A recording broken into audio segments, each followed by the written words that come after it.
بەڵێ بینەران ئەم دێ بەحسێ گەلەی پرساکەین تەدی تەبریکێ ڕۆژێکە گەرمبان پارلەمانی کوردستانی کۆم بوو بەس یا گەرنگ پارلەمانی عێراقی کۆم بوو یا گرنگتر پرۆژه یاسای بودجەی تربی یاسا دەرباز بوو پشکارێما کوردستانی تێ هاتە تەجبیدکردن ئەvê گەلو ئەم چاوا خواندنی بۆ vêkê بکەین دیگەل بەڕێز غازی حەسەن شەرۆڤەکاری سیاسی لە ویلایەتە میناسۆتا یا ئەمریکا گەلمێ غازی ئەم کاتەوە باش طبعا تو لێرەنی بەڵامەکی دماگاداری ڕەوشەیە ڕێوانیە ئەمڕۆ طبعا خۆتە زانی دوای مشتمەڕێکی زۆر دوای یەک دنیا مەشاکل لە 2017ەوە تا ئێستا بگیرە پێشتریش لە 2014ەوە کە پرۆسەی حتا برینی بودجێ هەرێمی کوردستان بووتە دیاردەیەک تقریبا لەلایەن بەغداوە سەرئەنجام ئەمڕۆ دوای گوتوبێژێکی زۆر برگەکانی تایبەت بە بەشی هەرێمی کوردستان لە پرۆژە یاسای بودجە قبول کرا بوو بە یاسا ئەمە چۆن لێک دەدەیتەوە؟ سپاس بۆ ئەم دەرفەتە بێگومان نێمە دەزانین هەرێمی کوردستان کۆمەڵێک کێشەی یاسایی و دەستوری لەگەر بەغدا ماوەتەوە بە بەسەردراوی بەغدا بە ئەنقەست نانوێت چارەسەری دەستوری و یاسایی بۆ ئەم کێشانە بکەن بۆ ئەوەی هەموو ڕۆژێک هەموو ساڵێک وەکو کارتێکی فشار کە بیانوێت دژی هەرێمی کوردستان و خەڵکی هەرێمی کوردستان دانیشتوانی هەرێمی کوردستان بە هەموو پێکاتە و ئاین و ئاینزاکان و نەتەوەکانیەوە بەکاردێنن ئەمە شەڕێکی دەرونی شەڕێکی ئابووری سیاسی زۆر سەختە ساڵانە دژی هەرێمی کوردستان پیادەی دەکەن بێگومان ئەم تێپەڕینی یان موافقەتکردنی پەرلەمانی عێراقی لەسەر یاسای بودجە بۆ هەرێمی کوردستان لەم قۆناغە زۆر گرینگە بەلای کەمەوە بەشێک لەم فشارە سیاسی و دەرونی و ئابوووریانەی لەسەر هەرێمی کوردستانە بەرەو ئارامبوونەوە بەرەو چارەسەر بەرەو دەربازبوون دەچێتن هەروەها ئەم کارتی فشارش لەدەست هەندێک گروپی ناوخۆیی هەرێمی کوردستان گروپی دەرەوەی هەرێمی کوردستان هەندێک وڵاتی ئەقلیمی دەردێت کە بەردەوام دژی هەرێمی کوردستان بەکاریان دێنە بۆ ئەوەی پێگەی دەستوری پێگەی جەماوەری پێگەی سیاسی هەرێمی کوردستان لاواز بکەن بە ئامانجی پاشەپێکردنی هەرێمی کوردستان لە هەموو ڕوویەکەوە بۆ ئەوەی حکوومەت و دەسەڵاتی هەرێمی کوردستان لە بەرامبەر خەڵکی هەرێمی کوردستان لاواز بکەن ئەم سیاسەتە ئەمە لەژێر دەستی ئەم لایەنانە دەردێتن کە بەڕاستی دایانویست مەسەلەی غازی تەبان باسی ئەوەش دەکەین بە تایبەتی لە سەردەمی کابینەی نوێم زۆرترین قەیران ڕوبەڕووی هەرێمی کوردستان بووتەوە مەسەلەی کۆڕۆنا مەسەلە برینی بودجە ئەو مزایدە سیاسیانە کە هەیە ئێمە باسی ئەوەش دەکەن بەڵام لە ناو پرۆژە یاساکەدا لە ناو یاساکەدا ئێستا بووتە یاسا چەند بەرگەیەکەنە لەوانە هەرێمی کوردستان نەفتەکەی دەفرۆشێت بە پێی ئەسعاری سۆم و خۆی دەفرۆشێت ئەوە بۆ خۆی شەرعیەتدانێک نییە کە هەرێمی کوردستان لەمەودا بەبێ هیچ کۆتۆبەندی دەتوانێت نەفتەکەی بفرۆشێت بۆ زۆر پرسی تریش بێگومان بێگومان ئێمە دەبی جارێکتر جەخت لەسەر ئەوە بکەینەوە کە سیاسەت هەرێمی کوردستان بۆ دروستکردنی ئابوووریەکی سربەخۆ سیاسەتێکی ڕاست و دروست و گونجاوە بۆ ئایندە و بۆ ئێستای هەرێمی کوردستان ئەمە جۆرێکە لە شەرعیەتدان بە هەرێمی کوردستان کە دەتوانێت بەرهەم نەوتی خۆی بەرهەم بێنێ بفرۆشێ بەڵام بە پێی ڕێکەوتن لەگەر سۆما بە پێی ڕێکەوتن بە پێی ئەو یاسایە کە ئێستا دەرچووە ئەمە جارێکتر وەکو گوتم دەرهێنانی ئەم کارتەیە لە ژێردەستی ئەوانەیە کە دانویست بۆ فشار بەکاربین ئەمە شەرعیەتدانێکی ترە بە یاسایی و دەستوری بوونی فرۆشتن و بەرهەمێنانی نەوت لە هەرێمی کوردستان بە پێی ڕێکەوتنی یاسایی لەگەر عێراق یانی ئێستا هەرێمی کوردستان دەرفەتی باشتری بۆ دەڕەخسێت دێتە پێش بە پێی ئەم یاسایە نەوتی خۆی بەرهەم بێنێت هەروەها ئەم نەوتەی کە دەدرێتە عێراق لە ڕێگای ئەم یاسایەوە هەروەها بەرهەمێنانی زیاتر بۆ پڕکردنەوەی پێویستیە ناوخۆیەکانی هەرێمی کوردستان لە موچەی خەرک لە کرەی بەرهەمێنانی نەوت هەروەها ئەو قەرزانەی کە لەسەر حکوومەتی هەرێمن دەکرێت بە لە ڕێگای بەرهەمێنانی زۆرترەوە ئەم بوارانە چارەسەر بکرێن ئەمە جۆرێک دەرفەتدانە بۆ ئەوەی ئابووری هەرێمی کوردستان ببوژێتەوە هەرێمی حکوومەت هەرێمی کوردستان لەژێر ئەم فشارە زۆرە خەتەرەی کە هەبوو لە بەشێکی دەربچین ئێمە نارێن ئەمە بەڵێ کای قەزی طبعا کەرێمە باسی هەر ئەو پرسە بکەین بەڵام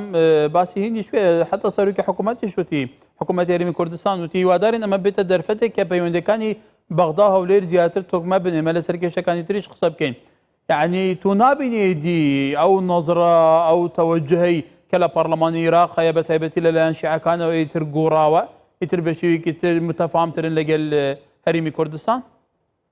من پێم وایە فشاری نێودەوڵەتی خۆڕاگری حکوومەتی هەرێمی کوردستان خۆڕاگری خەرچ هەرێمی کوردستان و تەسلیم نەبوون بە ئەمری واقیع و ئەو فشارانی لەسەریان بوو جۆرێک لە گۆڕانکاری لە بۆچوونی لایەنە شیعیەکان دروست کرد بەتایبەتی ئەوانەیە کە دانویست مەسەلەی هەرێمی کوردستان بودجێ هەرێمی کوردستان بۆ شەقام بۆ جوولاننی شەقام بۆ هەڵبژاردننی ناوەخۆیی عێراق بەکاربێنن فەشەلیان هێنا ئەم فەشەل هێنە ئەوان فەشەلیان هێناوە من بڕوان ناکەم ئەوان پاشەکشیان کردی ئێستاش مەترسی ئەوە هەیە سبەینێ لە بواری تر کێشە بۆ هەرێمی کوردستان دروست بکەن ئەگەر بارودۆخی ناوخۆییان لەگەر ئەم وەزەی کە ئێستا دروست بووە نەگونجا لایەنە سیاسیە شیعیەکان هەموو کاتێک هەڕەشە دەبن بۆ سەر تێکدانی ئەو ڕێکەوتنانەی کە بەپێی یاسا بەپێی دەستور لە نێوان هەرێمی کوردستان و بەغدا دەکرێت ئەوان تا ئێستا کۆمەڵێک کێشەی ترەیەکە نانێشتوە چارەسەر بکرێتن کەواتە من دەڵێم ترسی ئەوە هەرماوە کە ئەوان کێشەمان بۆ دروستکەن ئەمە سەرکەوتنی هەرێمی کوردستانە پاشەکشەی ئەوانە بەڵێ و سەرباری ئەوەش لە بیری نەکەین پاڵپشتی نێودەوڵەتی بۆ هەرێمی کوردستان پاڵپشتێکی بەهێز و کاریگەرە لەم قۆناغەدا کە پێویست هەرێمی کوردستان ئەم پاڵپشتی و هاوسۆزیەی دەرەوە لەگەڵ هەرێمی کوردستان بپارێزی و پەرەی پێبداتن بەڵێ کەواتە کاک قەزی تەبان ئەبزانم یەکشەمە لەسەر دووشەممە بوو هی ئەم جمعەیە من خۆم تەختیم دەکرد ئەو کە بوو کۆبوونەوەی پەرلەمان ئەنجام نەدرا لەسەر مەسەلەی پرۆژە یاسا کە ئەو کاتە تێپەڕێنێ طبعا پەرلەمانتارم وەرەگرت پەیامنێرمان لەوێ بوو حتا بەشی هەرێمی کوردستانیش لەلایەن لیژنەی دارایی تێپەڕێنرا بوو ینی دەنگی لەسەردا بوو شیعەکان لە ناوخۆیاندا بوون ئەوان لە ناوخۆیان کێشیان هەبوو بوو نمونە 30,000 کەس لە حەجی شعبی زیاد بکرێ نەزانم پارەی چی تەرخان بکرێت چی تەرخان نەبکرێ ینی هەموو کێشمەکێشم لە ناوخۆیاندایە پێتوانیە ئەمە ئێدی پەردەی خوش لەسەر ڕووی خۆشیان هەڵدایەوەی تر شەقامی شیعیش تێگەیشتن خەلف الکەوالیسێکە چی ئەو نییە کە خۆیان دەڵێن بە دنیایی ئەمە ئەو بۆچوونەی جەنابێت ئەم زانیارێنی ئێستا باست کرد زۆر زۆر دروستن یعنی ئەوان خۆیان کێشەیەکی گەورن لە ناوە خۆیان ئەمە لە ئەنجامی فەشەلی ئیدارەدان فەشەلی سیاسەتی ئیدارەدانی لایەنە شیعیەکانە لە عێراق ئەوان نەیانتوانی بەڕێی من شیعە لە عێراق نەیتوانی لە ماوەی 20 ساڵی ڕابردوو لەو دەرفەتە مێژەیە کە بۆیان هەرکەوتووە حکومڕانیەکی دیموکراتی دادپەروەرانە هاوسەنگ لە نێوان هەموو پێکاتەکانی عێراق دروست بکەن ئەمە جۆرێکە لە فەشەلی لایەنە سیاسی شیعیەکان لە ئیدارەدانی حکومەت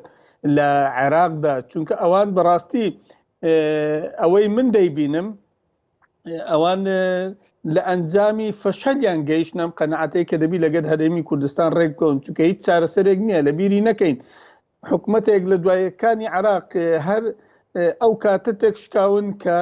دژایەتی خەڵکی کوردستان دژایەتی هەرێمی کوردستان دژایەتی مافە ڕەواکانی هەرێمی کوردستانیان کردووە ئەمە هۆکارە ینی دوور نییە شیعە لە ئەنجامی دژایەتیکردنی هەرێمی کوردستان لە ناو خۆیان تووشی کێشە و ناکۆچی و ململانەی زۆر کەواتە کاغازیمە بەسمە ئەوەش بپرسم طبعا خۆ دەزانی لەم کێشمە مەسەلەی پرۆژە یاسای بودجە بەس فراکسیۆنە کوردیەکان یەکگرتۆ بوون هەندێک دەنگی هەبوو هەندێک دەنگی ناڕازی هەبوو بەڵام زۆر کەم بوون ئەنی هیچ کاریگەریان نەبوو بەڵام لایەنە سونەکان لایەنە شیعەکان بە تایبەتی زۆر ڕایە جیاوازیان لە بین یەکترا بوو زۆر کۆبوونەوە لە بینی خۆیان کرا زۆر تەناقوضات هەبوو تا گەشتنە نەتیجە کەواتە تا چەند گرنگە هەرێمی کوردستان ئێدی خاوەن ستراتیژی و ڕوئیایەکی هاوبەش بێ بۆچونیەتی تەعاملکردن لەگەڵ بەغدا چون ناو ماڵی خۆی ڕێک بخە چون سیاست لە بەغدا جیا بکاتەوە لەگەڵ چون لە هەرێمی کوردستان دەکرێت دووسێ خاڵ هەیە زۆر گرینگە ئێمە لەم بوارە لەبەرچاوی بگرین یەکەم گوتاری یەکگرتووی کوردی زۆر گرینگە لایەنە سیاسیە کوردیەکان نوێنەرانی کورد لە بەغدا یەکگرتوو بن ئەگەر ناکۆچی و بیرروبۆچوونی جیاوازیشان هەبوو لەسەر هەندێک شێوازی کارکردن بیرکردنەوە بەڵام لە سنووری هێڵی سوور دەرنەچن زیان بە استراتیژی هەرێمی کوردستان لە بەغدا و لە دەرەوەی هەرێمی کوردستان نەگەینن دوو بەڕاستی لەبیری نەکەین لایەنە شیعیەکان و سونەکان لە دژایەتی کورد یەکگرتوون ئەگەر کێشەی کورد مەسەلەی هەرێمی کوردستان لەو ناوە نەبی ئەوان خۆیان لە ئەزمە و قەیرانێکی سیاسی دەرونی ئەخلاقی زۆر توندا دەژین ئەوان هیچ کاتێک یەکگرتو نینە ئەگەر کێشەی کورد و مەسەلەی هەرێمی کوردستان لە پێش نەبیتن کێشەی هەرێمی کوردستان چارەسەر بکرێ ئەوان لە ناوخۆیان تووشی شەڕ و ناکۆچێکی زۆر توندێن من تەوەقوع دەکەم ئەگەر مەسەلەی هەرێمی کوردستان نەبرێتە ناو بەغدا ئەوان لە ناوخۆیان تووشی کێشەی و قەیرانی زۆر تونتر لەوەی ئێستا دێن کە دووسێ ڕۆژە باز دەکرێت ئاشکرا بووە کە ئەوان بەڕاستی خۆیان ناکۆک و خۆیان کێشەی ناوخۆیان هەیە خۆیان دانوێت بودجەی عێراق بۆ حیزبەکانیان بۆ جەریفانی حیزبەکانیان بۆ هەڵبژاردن بەکاربێنن هەرێمی کوردستان بودجەی بەکاردێنێ بۆ ئاوادانکردنەوەی هەرێمی کوردستان و بۆ خزمەتی هاوڵاتیان ئەوان بودجە بەکاردێنن بۆ خزمەتی حیزبەکانیان کەواتە بە پێ قسەکانی تو بێکار غازی دەبێت ئێمەوە بزانین بە پێ قسەکانی تو بێتابان لایەنە شیعیەکان ئەنکۆ دەسەڵاتدارانی بەغدا بەهێز نینە کە بەم شێوە تەعامل لەگەڵ ئێمە بکەن بەڵکو ئەوە خۆمان خەوان ستراتیژی و دنیابینی ڕوئیایەکی ڕۆشنی لەسەر پەسەند نیشتیمانیەکان متعاملکردن لەگەڵ بەغدا بە دنیای ئەوان ڕەنگە لە بەرامبەر کورد خۆیان بەهێز نیشان بدەن وەکو سەرۆکی هەرێمی کوردستان لە دیدار ڕۆژنامەکان لە فەرەنسا گوتی هێز ناتوانانی چارەسەری کێشە ناوخۆیەکانی عێراق بکات هێز ناتوانانی چارەسەری کێشەی نێوان هەرێمی کوردستان و بەغدا بکات لایەنە شیعیەکان بەهێز نینە لایەنە شیعیەکان لە جێبەجێکردنی سیاسەتی دەرەوەی هەندێک وڵات بەهێزن حکوومەتی عێراقی تا ئێستا دەوڵەتی عێراقی وەکو دەوڵەت ئێستا لە بوونی نییە میلیشیاکان حکم لە عێراق دەکەن ئەوە کەواتە هێز نییە ئەمە بێهێزیە لە نەتیجەی بێهێزیە میلیشیا سەیتەرەی کردووە بەڵێ کاک غازی تەبەن مەبەستمە باسی ئەوەش بکەین خۆ تەزانی کابینەی نوێمی حکوومەتی هەرێمی کوردستان کە هاتە کایەوە کە دروست بۆ دوای چەند مانگ کۆڕۆنا هات کۆڕۆنا هەموو دنیا تووشی کێشەیەکی بەتایبەتی کێشەی اقتصادی تو لە ئەمریکاژی ئەزانی لە ئەمریکا حتا کۆڕۆنا لەوانەیە سەری ترامپیش خاردەبێنەیەش بجارێکی دیکە بچتە کوچکیسپی ینی حکوومەتی هەرێم زۆر کەس تەمەنایەکی کە حکوومەت نامێنێ بەڵام حکوومەتەوە هەموو قەیرانەی تێپەڕاند ئەوە دوو مانگە معاش لە کاتی خۆیدا دەدێت بەبێ ئەوە بەغدا پارەش بێت هەنی تۆ ئەمە چۆنەی دەدەیتەوە دەزانی چۆنە من هەر بۆ چوونەکم هەبی لەسەر حکوومەتی هەرێم ڕخنەشم هەبی لەسەر حکوومەتی هەرێمی کوردستان و ڕەنگە ڕخنەشم هەبیتن لە هەموو ئەدای 30 ساڵی ڕابردووی حکوومەتی هەرێمی کوردستان ڕازی نەبم بەڵام تاکە حکوومەتە تاکە خەڵک و هاوڵاتین لە دنیاە بەبێ موچە بەبێ میزانیە توانیان خۆڕا بگرن تەسلیمی ئەمری واقع نەبن درێژە بە سیاست بدەن درێژە بە پەیوەندی دیبلۆماسی بدەن هەوڵی چارەسەرکردنی ئەگەر نیوە چریش بی بۆ کێشە دارایی و ئابوووریەکانی خۆیان بدەن